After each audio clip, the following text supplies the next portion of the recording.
And yo, what's up guys? Good morning, good afternoon, good evening. Anong oras nyo ako napapanood ay sa mapagpalang araw sa ating lahat. And of course, it's me, your car guy. Ayan, 8 gig pep talk. 8 gig pep talk, ang right me safe at ganda.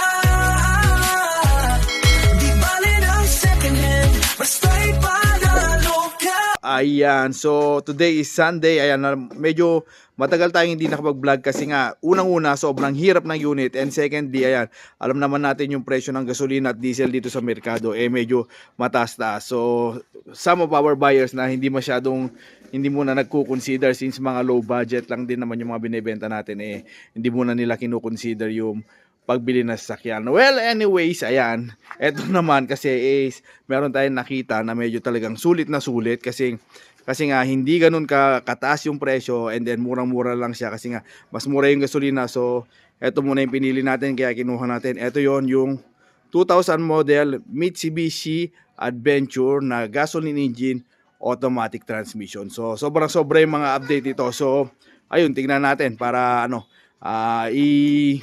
pakita ko sa inyo yung labas at loob para naman makita nyo kung gaano kaganda itong sasakyan na ito. Tara na sa 8 Gig Pep Talk Garage Quality Second Hand, parang bago sa paningin. Dito, sigurado, wala kang talo.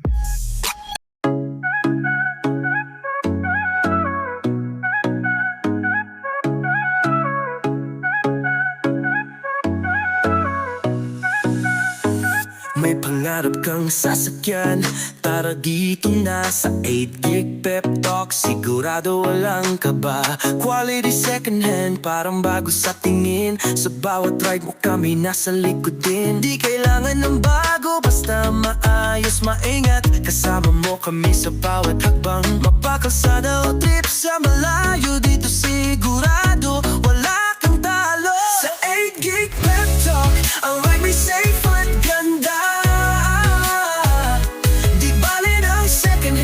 Basta'y panalo ka.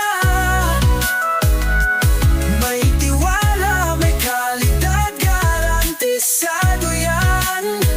Dito ka na, di ka magsisisi kailanman.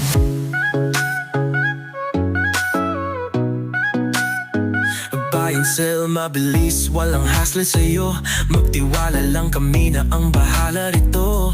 Ang bawat gulong may kasamang kwento. Sa bawat benta at bili, may panibagong biyento. Di kailangan ng bago, basta maayos, maingat. Kasama mo kami sa bawat hakbang. Mapakalsada o trip sa malayo, dito sigurado walang talo. Sa 8 gig pep talk, ang ride may safe at ganda. Di bali ng second hand, basta'y panalo ka. May tiwala, may kalidad, garantisado yan. Dito. So ayun, eto na nga, papakita ko yung mga upgrade, yung mga dinagdag pagkabibili ka nito. So kung bakit naging paano sulit tong sasakyan nito. Unang-una, ayan, ulitin natin, Mitsubishi Adventure 2000 model, gasoline engine and automatic transmission. Ayan, ito yung mga ginawa niyang upgrade. Unang-una, ayan, yung bumper na yan. So probably medyo mataas-taas sa market yan, nasa 12,000 to 15 or something. Pag minamalas-malas ka pa, makukuha mo lang 20k yan. Ito pa lang, yung bumper niya pa lang dito sa harap. And then etong trunk na to, ayan. So itong trunk niya to, ayan, ang issue niya lang, ayan, may mga tuklat-tuklat na, pero kayang-kaya natin ipa-repaint kung gusto nyo, or pwede nyo rin kasi siyang tanggalin since nakalagay lang siya, nilalagay lang yan. So sa ano yan, sa mga market yan, nasa 4,500 to 5,000 ang price naman ito. At ito pa, ayan, yung ginagdag niyang snorkel, ayan.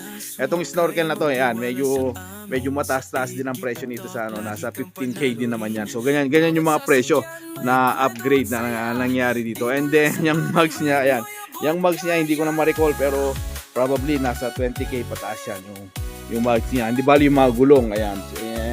Ayan, take note, yung mga gulong talagang pang ano pa siya, pang off-road pa siya. And then etong harap niya, itong dalawa is I think 2025 yung production din nito, ayan 06, ayan, 25. So ayan, bagong-bago yung gulong niya sa harap.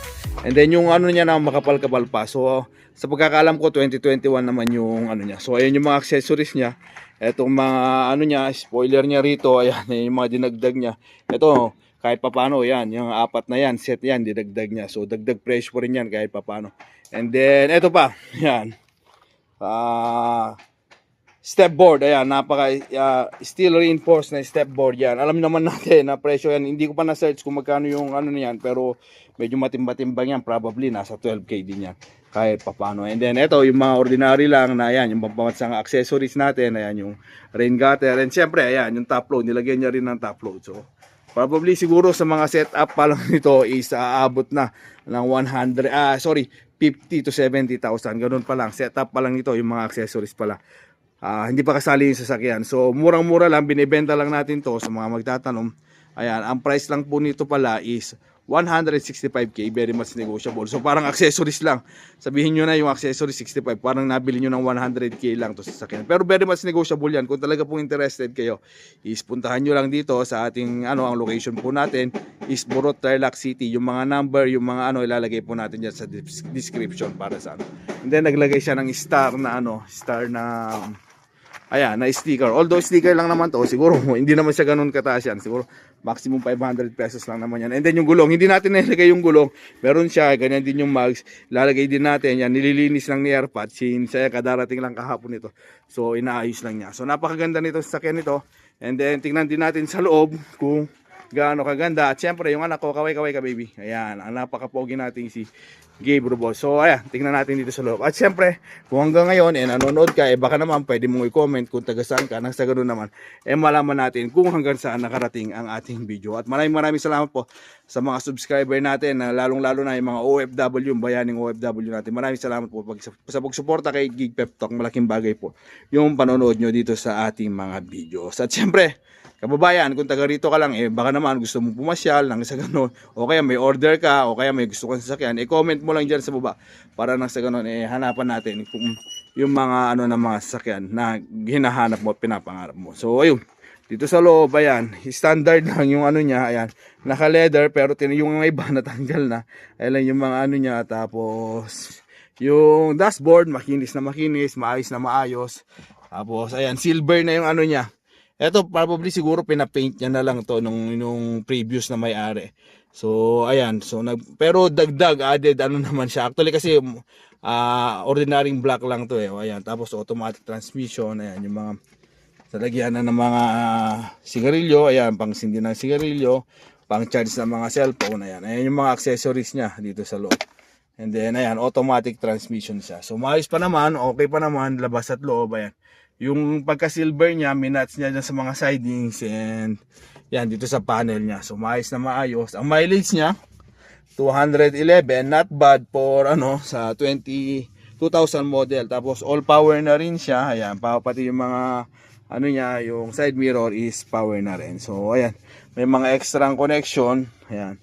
Tapos, ayan, maayos pa naman yung mga sidings. Yung taas, ayan, okay pa naman yung ceiling, medyo kailangan lang ng konting detailing, pero okay pa naman, presentable pa naman siya. Tapos dito sa second door, ayan yung sinasabi ko, ayan, ikakabit ngayon ni Airpat, ayan, nilinis niya. So kahit yung niya nakapang off-road din, so okay na okay. Tapos dito, ayan, so okay din siya, maayos naman dito sa second row, same thing, ayan, naka-paint siya. Tapos meron pa ito yung mga lalagyanan na kung gusto mo nigarilyo. Ayan, so sa mga naghahanap na pang business, eto na rin yun. Pwede itong pang business, pang pamilya. Kasi nga eto, ayan, napopolto. Tapos eto rin pala, sa gitna. So kung hindi nyo ma-occupy lahat, meron kayong armrest para kahit papano during long ride, hindi mangangawit yung kamay nyo. So kung gusto nyo lagyan, tataas lang to, sorry. Ayan, tapos okay na po lahat. So pwede nyo nang Tapos dito sa likod, ayan, yung mga yan, napopold yung mga yan. And then, okay na rin po. Pagka naitaas na yan, so far so good na. So, ayan, ito po yung sasakyan natin, labas loob. May mga na rin po. May mga carpet na rin siya. So, all goods. Wala namang lusaw. Ayan. Yan, yung mga paint niya, since normal na lang sa second hand yan. Pero, yan, hindi naman nakita pagka nakasara. Kasi ito, nangyari, nung nilagay niya itong spoiler na yan, ayun ang nangyayari talaga. Normal na lang po. Pero pag nakasara, ayan po siya. Maayos na maayos. So, ayun. Kakabitan ni tatay ngayon yan. Oo. Ayan, so yun, ang inyong lingkod, nagpapaalala na pagka bibili po kayo ng second hand, mas mainam pa rin talaga na magdala kayo ng inyong mekaniko nang sa ganun naman, makasigurado kayo sa sasakyan na binibili nyo. And then yung mga agam-agam nyo, yung mga tanong nyo, yung mekaniko nyo na po mismo. Dahil ako po, yung mga simpleng mga kakayahan ko lang para makapag-check kung maayos o hindi ang sasakyan. Hanggang doon lang po tayo. And beyond that, kung may mga gusto pa kayong mga ibang question, probably hindi ko na po masasagot. So ayan, ito po yung sasakyan. Ayan. Ang issue niya lang is unreg, tapos yan, kung medyo maselan sa paint, ayan, may mga baklas-baklas, pero pwede nyo pong tanggalin yan. Kung ayaw nyo po, pwede nyo po itanggalin. Pwede rin natin pong i-repaint. Ayan, hindi lang pa natin ginagawa kasi depende na po yan sa gusto nung bibili. Nasa kanya na po, decision niya na kung ano yung gusto niya.